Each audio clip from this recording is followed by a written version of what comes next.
Ya, terima kasih.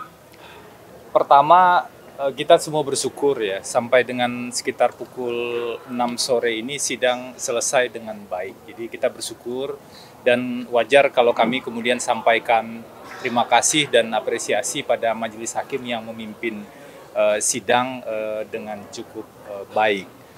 Itu yang pertama yang perlu saya sampaikan. Yang kedua, ini persidangan pertama untuk pembuktian, untuk masuk pada pengujian perkara pokoknya. Ada banyak hal yang positif yang kami catat hari ini, namun kami juga perlu mengingatkan pada kita semua bahwa kalau ini sebuah perjalanan, ini baru langkah-langkah awal dari sebuah perjalanan yang pasti tidak pendek. Kita butuh perjalanan yang cukup panjang, butuh energi yang banyak dan nafas panjang. Karena itulah setiap persidangan kami akan meneliti, melihat secara detail satu persatu apakah keterangan saksi yang ada di BAP itu betul-betul fakta. Kalau keterangan itu fakta, tentu dia bisa diuji dengan fakta yang lain dan bukti yang lain. Kalau itu fakta, maka kita bisa menerima. Tapi kalau fakta itu kemudian dicampur adukan dengan opini, dengan pendapat, apalagi dengan asumsi, tentu saja proses peradilan kita seharusnya mengabaikan hal-hal yang bersifat asumsi dari saksi-saksi.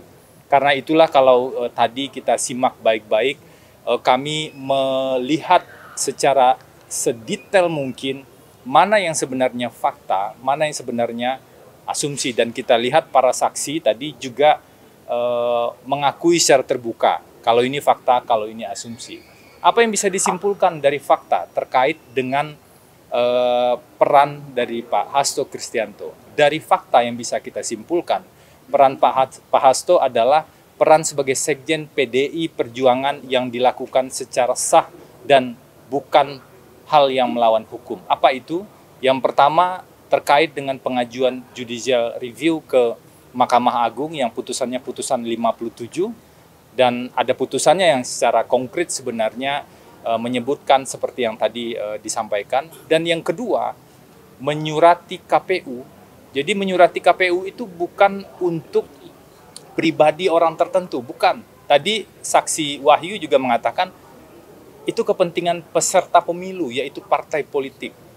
Jadi PDIP menyurati KPU itu adalah dalam konteks bukan kepentingan pribadi, melainkan kalau kita lihat buktinya tadi adalah perihalnya adalah untuk meminta KPU melaksanakan putusan Mahkamah Agung dan untuk meminta KPU melaksanakan fatwa Mahkamah Agung. Itu perbuatan yang sah. Kalau perbuatan yang seperti ini kemudian ditarik-tarik ke pidana, lalu apa gunanya konstitusi yang memberikan hak pada setiap orang, organisasi, atau bahkan partai politik untuk mengajukan upaya hukum? Ini hak konstitusional yang dijalankan, upaya yang sah secara hukum.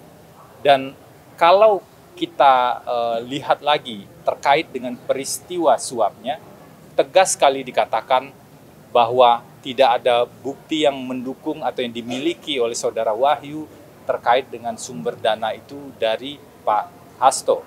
Bahkan ditegaskan tadi ada asumsi-asumsi atau pendapat-pendapat yang tidak didasarkan fakta-fakta yang kuat. Dan juga tentu saja proses persidangan hari ini tidak mungkin bisa dipisahkan dari proses yang berjalan tahun 2019, tahun 2020 terhadap 3 orang terdakwa, yaitu Wahyu Setiawan, Agustiani Tio, dan juga Saiful Bahri. Karena ini adalah satu kesatuan.